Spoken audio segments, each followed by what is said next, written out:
어디서도 접하기 쉽지 않은 큰 스님들의 발자취를 함께 듣는 시간입니다. 지대방 산책. 오늘도 선원일기를 쓰셨고 서울 상도동 보문사 주지로 계시는 지범 스님 모셨습니다. 스님 안녕하세요. 네, 반갑습니다.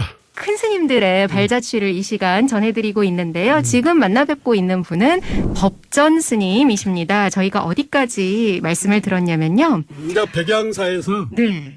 해인사를 가기 위해서 선방 스님하고 해인사를 가다가 중간에 네네. 봉암사를 들리게 돼 있어요. 그렇죠. 거기서부터 네, 거기서 성철 스님을 만나죠. 네, 맞습니다. 그 얘기를 이어가겠습니다. 네. 그래서 이제 그 법전 스님께서 10여 년간 살았던 백양사를 떠나서 1948년도 가을 평생 스승인 성철 스님을 봉암사에서 만나잖아요. 네. 그러면서 법정 스님의 운명과 삶이 달라지잖아요. 그래서 이제 봉암사 객실에 가서 며칠 묵으면서 느꼈던 게 뭐냐. 법전 스님이 이제 봉암사 객실을 묵는단 말이에요. 봉암사는 분명히 다른 곳과는 달랐다. 강렬한 기운을 품고 있었고 절은 비록 초라하고 세락했지만은 수행정진하고 있는 선사들이 품어내는 정진 열기는 희양산 산세와 더불어 기와 힘이 충만했다고 그래요. 그래서 그 열기가 가득했던 봉암사가 이 법전스님 마음을 사로잡은 거예요. 네. 그래서 이제 백양사 살 때는 의식과 사중 생활이 중심이었다면 이 봉암사는 수행 중심이야. 수행 중심. 선사들의 모습이 신선했고 절도가 있었고 여법하게 선사들을 사는 모습을 보니까 봉암사에 해인사 가는 마음이 없어지고 봉암사에 눌러앉게 된 거예요. 아, 네. 그 당시 무엇보다도 봉암사에 살겠다는 그 마음이 난 것은 조실 역할을 하고 있는 듯 한 선사가 있었단 말이에요. 그분이 자기 마음을 사로잡은 거예요. 법전 스님을. 이분이 누구냐면은 8년 동안 장자불화를 하고 또 생식을 하고 금강산에서 내려왔다는 스님이 바로 성철 스님이라. 예. 그래서 이제 이분이 마음에 드는 거예요. 그래서 본인이 법전이 이렇게 생각했어. 꼭 이분을 스승으로 모시겠다 생각이 드는 거예요. 그래가지고 백양사에 오신 같이 온 스님한테 여기서 살겠냐 하니까 그 스님은 봉암사는 너무 절도 있고 힘들어서 자기는 해인사로 가겠다는 거예요. 가던 길 그냥 가셨군요. 네. 네. 그래서 결국에는 이제 법전 스님이 당부를 드리잖아요. 봉암사에. 그때 지객을 보는 스님이 누구냐면 성수 스님이라고 성수님이나 노스님 계셨잖아요. 얼마 전에 돌아가셨죠. 그래가지고 성수 스님 안내로 그 봉암사면 극락전이라고 있습니다. 그 옆에 노전체에 성철 스님이 거기 계셨어요. 그래서 이제 당부를 들러오다 간 거예요. 네. 가서 삼배를 드리고 스님 제가 여기서 살고 싶습니다 하니까 성철 스님이 뭐라 그러냐면 여기는 일이 많고 기칙이 엄하고 그 다음에 공양하고 잠자고 용변 볼 때 말고는 가사장삼을 잊고 지내하는데 이런 데서 살겠냐고 그러니까 법전 스님이 대중 하는 대로 하겠습니다. 이렇게 해가지고 거기에서 방부를 드린 거예요. 네. 봉암사 대중이 된 거지요. 그런데 그 당시 성철 스님은 37이었고 법전 스님은 24이었잖아요. 그러니까 13살 차이가 난 거예요.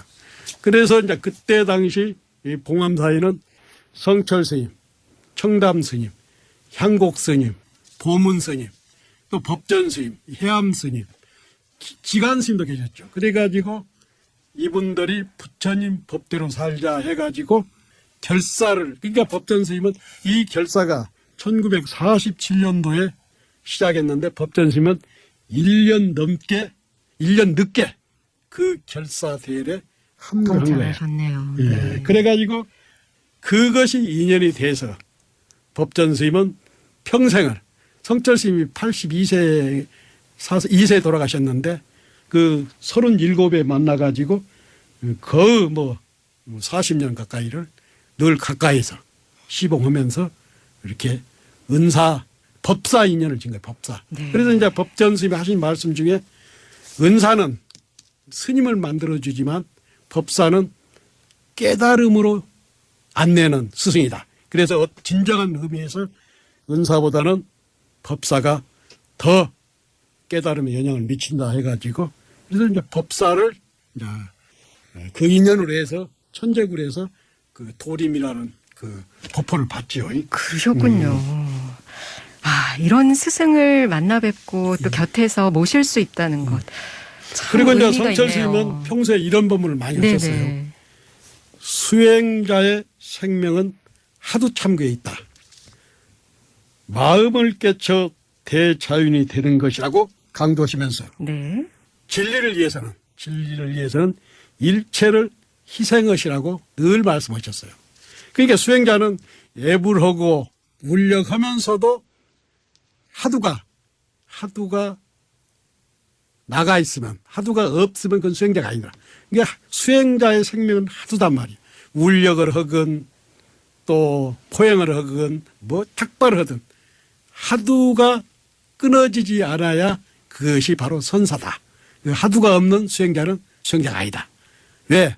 하두 속에서 하두가 선정일매를 이루어서 선정을 이루어서 몽중일려 오매일려를 대해서 정말로 하두타파를 통해서 불생불멸이 되고 네. 일체 중생을 다 제도할 수가 있잖아요. 하두가 없는 수자는 선사가 아니다. 네. 늘 이렇게 성철 스님은 법문하셨죠. 그리고 이제 법전 스님께서 이런 그 예순이 넘어가지고 법전 스님 제자 중에 원중이라는 요즘 핫하게 공부 잘하는 스님이 있습니다. 이 스님이 법전 스님한테 단도직입으로 물었어. 스님께서는 스승 성철 스님을 철저히 믿습니까? 그러니까 네. 법전 스님이 단호한 어조로 저 어른이 아니면 공부를 어디서 묻겠느냐. 성철 스님이 아니면 법전 스님이 봤을 때 공부를 어디 가서 묻겠느냐. 한마디로 성철 스님을 100% 쉬는 거예요. 100%. 그런 믿음이 있었기 때문에 법전 스님이라는 대선사가 나온 거 아닙니까? 네, 그렇습니다. 그리고 이제 손상자가 또 이런 얘기를 했어. 손상자가 법전 스님한테 이렇게 물었어. 노스님처럼 공부가 되지 않는 것 말고는 물을 것이 없습니다. 그런데 스님들이 법전 스님, 노스님한테 가서 공부를 물으라는 거예요. 그래서 공부를 물으라고 이렇게 왔습니다. 하니까 법전 스님이 이렇게 얘기를 하죠. 아는 것조차 물어야 신심이 살아난다. 선지식에게 널리 묻고 배운 것을 세밀하게 실천하는 것이 도의시다이다. 그러니까 아는 것도 물어야 한다는 거예요.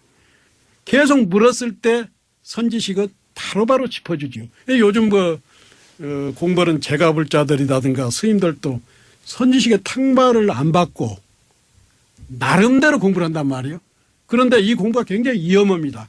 예를 들어서 1년에 선지식을 만나면 1년에 끝낼 수 있는 공부도 네. 선지식을 만나지 못하면 10년도 걸고 평생을 후회가 된단 말이에요. 그래서 선지식을 의지해서 방망이를 맞으면서 공부를 해야 공부에 진전이 있습니다. 혼자 하는 공부는 아주 위험하고 진전이 없습니다. 네. 아, 지금 함께하고 계시는 청취자 여러분들이 스님 말씀을 들으면 큰 스님들 정진하는 모습이 그려집니다. 정말 머리가 맑아집니다. 감사합니다 하신 2167번님과 수요일이 가장 행복한 날이라고 지범 스님을 뵐 수 있어서 라고 말씀 주신 8181번님 포함해서 정말 많은 분들께서 지금 문자를 남기고 계신데 오늘은 스님 여기까지 말씀 청하도록 하겠습니다. 상도동 보문사 주지로 계시는 지범 스님께 오늘도 말씀 잘 들었습니다. 스님 감사합니다. 고맙습니다.